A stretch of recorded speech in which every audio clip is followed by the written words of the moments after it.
the subjects had, one of them had a desirable, two desirable things, and the other, the poor man, had an undesirable outward appearance.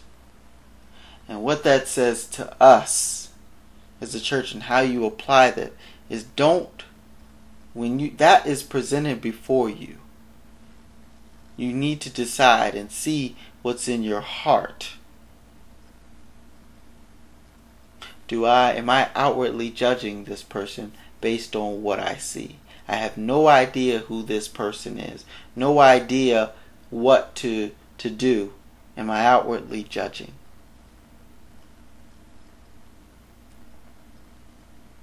That's what James is pointing out here. Because I have the desires where I want to, and this is what's going on during James' time. I want the rich man, we need the rich man to come here because I want, to get to working on the farm. He's not letting me work out there, and I need to get out there in the fields. He isn't coming to buy my stuff as a merchant. Oh, this could benefit the church. Let me set him over here so that he can feel comfortable. Oh, you just one of us. I'm going to set you over there. You see the problem? That's the problem. What is your heart desiring in the world that's causing you to judge outwardly?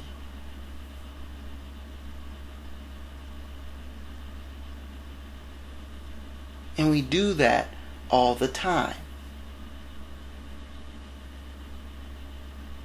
Case in point, your wife comes to you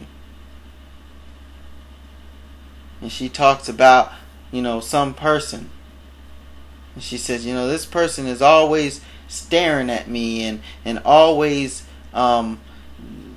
looking back at me in church, and I always wonder, why are they looking back at me? And see, you as the husband hear that, well, what they looking at you for? What's that dude looking at you? I'm going to go say something to him. Da-da-da-da-da-da-da-da. And you go and say something to do.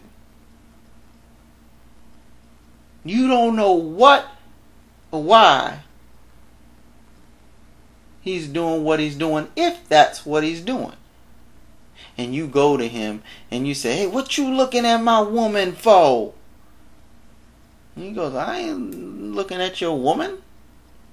I'm looking back at the clock to see what time it is, because church is running over time. I'm looking back. Your wife's head just happened to be in front of the clock. I ain't looking at your wife. Ooh. See my point?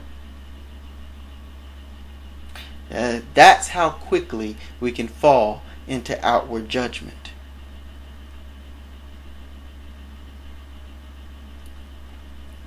And so, what's the attitude of the heart in that example?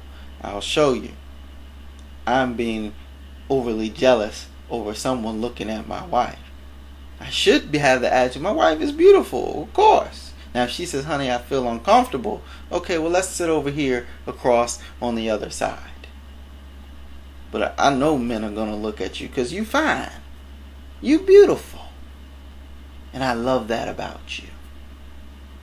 And there's nothing about your clothing that is revealing. They're just looking at a beautiful woman. See, that man is secure in his heart. You see? That's the difference. Well, I hope you enjoyed this part of James, Doers of the Word. This has been Difference Maker saying to you, God bless, my beloved. Next time we will go into verse 3 and we will talk about the works of appearance judgment. And what happened? They got privileged seating. God bless, my beloved.